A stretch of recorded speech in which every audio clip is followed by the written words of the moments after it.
Kaip atrodo žmogaus gyvenimas?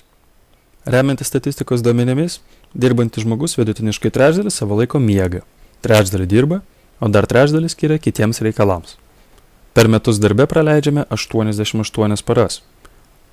Konfucijus kažkada pasakė, pasirink darbą, kurį mėgsti, ir tau nereikės dirbti visą gyvenimą. Mano pasirinkimas – ergo. Taip pat pasirinko ir daug kitų žmonių.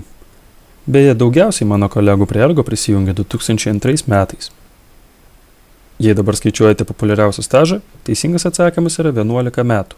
Bet apie viską nuo pradžių. Kai aš čia įsidarbinau, jaučiausi lyg naujai gimęs.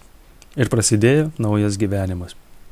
Taip kaip kūdikis mokosi pažinti pasaulį per lietimą, skonį, uoslę ir kitus pojūčius, taip ir aš tyrinėjau visą, kas aplink. Kokie žmonės mane supa, kokie labirintai tarp kabinetų, kas kokius darbus dirba. Manimi kaip naujų darbuotojų tinkamai pasirūpino, užtikrino geras darbo sąlygas ir kad turėčiau reikalingų darbo priemonių, patogią darbo vietą.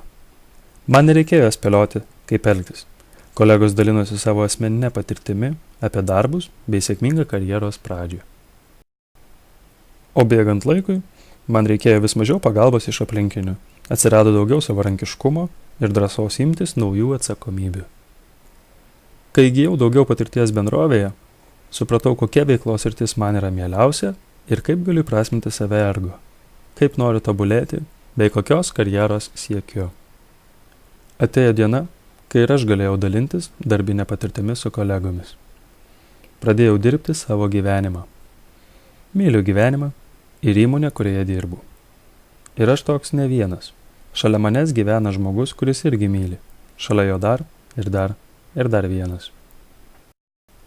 Jeigu jūs manote, kad ši istorija paremta tikrais įvykiais, jūs esate teisūs. Kuriant šį prisipažinimą buvo sunaudoti 37 popieriaus lapai, pražiopsotos 7 pietų pertraukos, išgerti 4 litrai vandens.